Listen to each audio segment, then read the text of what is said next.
大家晚上好。怎么样？一开始有点央视范儿吧？一出来就感受到你们的热情，你们特别想看看电视上熟悉的大山，对不对？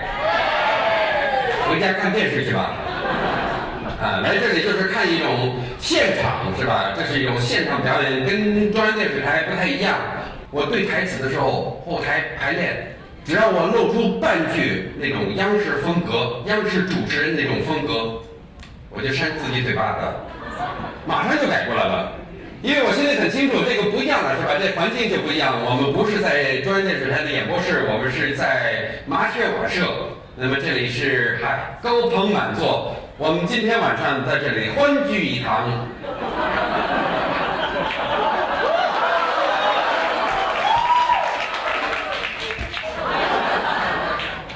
这一定要改，一定要改。观众都是80后、90后年轻人，80后观众，你给点掌声，你在哪里？其实我特别想说，80后啊，你们不年轻了，还说我老，你们都开始步入中年了，你知道吗？真正的年轻人是90后，90后你们在哪里？特别喜欢跟90后在一起，因为跟90后在一起的时候，我突然意识到，我来到这个国家比你们都早。是啊，我对您这些后来者还挺好奇的，怎么样呢？来了以后你们适应了吗？啊，中餐吃得惯吗？还会不会用筷子啊？谁会的啊？跟90后在一起，经常去学校做一些演讲，做我的脱口秀，跟90后在一起非常好。好多人看我的节目，现在2个评价，第一个就是童年的回忆，紧接着就是岁数不饶人啊。为什么现在网上我发一张照片呢？一半的评论就是：哎呦，大山老师你老了，老了怎么了？老了还贴那种什么哭脸的那个符号，你知道吧？就是满脸都是泪水那个。大山老师你老了。至于吗？我就想问问呢。这个有一个评论最可气，你知道吧？大山老师你老了，不过还很帅哦。为什么不过还很帅？我就想问问呢。这越来越帅，应该说对不对？是吧？而且也很帅，是吧？那大家评评理，是吧？你看现在这个形象，比20年前帅多了，对不对？对呀，你看昨天晚上 KTV 那小姐就这么夸我的，我特别相信她的眼光，因为旁观者清嘛。给大家来一段快板。记性好靠好记心，好记心帮您长记性，不对不对，太讨厌了，太讨厌了，老回来这老套路，这。我自从用了好记心5维立体记忆法以后，我老年痴呆了，你知道吗？记不住，不是这词儿，我都忘了。你看，打快板先来一段花板，是吧？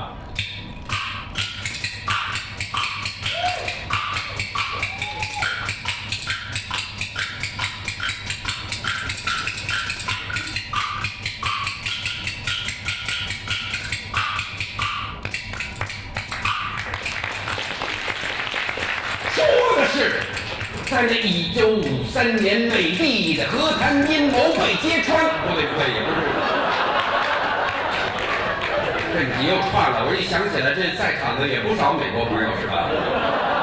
说这点不合适，是吧？因为你知道吗？就我发现，加拿大人和中国人凑在一起，我们最开心的一件事情就是骂美国。又串回去了。这是比如说。单位发给你，或者是别人送给你，或者是爸爸妈妈给，或者是孩子们给也好，你看那东西特别好，包装特别漂亮，是吧？自己有点舍不得用，干嘛呢？送给别人，是吧？这别人拿过来，其实跟你想法也是一样，哟，这好东西啊，哎，又送给别人，送呢，这东西送一圈就没有一个人打开包装把这个东西消费掉，这是一种中国式送礼。说到这里，你别误会啊，不是说不好。其实我觉得中国式送礼非常的好，很环保，对吧？按照环保的概念，这叫可持续性送礼，送一圈，送个7、8年都可以。这是为什么现在月饼不敢吃了？你真指不定送了几圈了，是吧？送了几年。哎，今天的观众啊，我知道很多是奔着我来的。这个我在网上也看到哪位观众发了一个微博说，今天我们去看看在中国第2有名的加拿大人是哪个观众发的？你也别不好意思，没有关系。这说我第2，我心甘情愿，没关系。不一定什么事情都要争第1，你知道吗？第2挺好的。再说了，你今天真的把在中国最有名的加拿大人请出来了，你们受得了吗？你们？我活生生的走出来，站在这台上，你怕不怕呀？那都乱的。我跟你说，你放心好了，在中国最有名的加拿大人 Justin Bieber 他来不了。哎，怎么都是年轻观众，怎么谁说的白求恩呢？Justin Bieber 来不了，因为你想这种小场地啊，很难维持秩序啊，那么多人都想揍他，是吧？我们统计一下这个微博的粉丝数，Justin Bieber 那一类不算，我说的是会说中国话的国际友人当中，你看看微博，你去查一下，我是所有这些会用中文发微博的国际友人当中粉丝数第2。第一就不跟他争了，他实力太雄厚了，太受欢迎了，我对他是望尘莫及，羡慕不已。苍井空啊！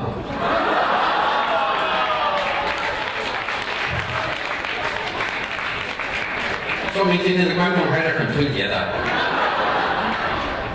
就我那个经纪人呢，有点不纯洁，知道吗？怎么灵机一动，他说：“哎，你设想一下。”我们把这国际友人粉丝数第1和粉丝数第2强联手一起来一个节目，这多受欢迎啊！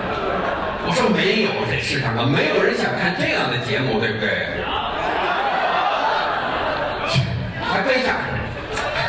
我跟你说，我合作特别的广，跟谁都合作过，但是没有广到那种地步啊！饶了我吧，这个，哎，我经纪人怎么说你知道吗？他说你不知道，喜剧永远是小市场，那是大市场啊，那钱呐！我说不是钱的问题啊，给钱再多我也不干的，我有原则呀。不过到底多少钱，你可以先问问，不排除这种可能性。我说爸爸，你误会了。这个不是那种习惯的，不是一人一盘儿，这里是拿一点吃一点，拿一点吃一点。我说吃饭以前不用都装满了再吃。我说你这个习惯呢，太像外国人了。我爸爸来了一句，非常抱歉，我都他妈当了78年的外国人，一时半会儿改不过来。这是真事儿，但是我这里稍微修饰一下，因为比如说他妈的这个我爸爸不会说。这是我们说中文的时候的这个鲁迅先生说的国骂是吧？这是一种水词儿，这个脱口而出是吧？不加思索。哎，像这样的语言习惯，有时候这些小的词儿呢，有时候我们自己真的是不加思索，说出口了，我们自己才意识到，我操！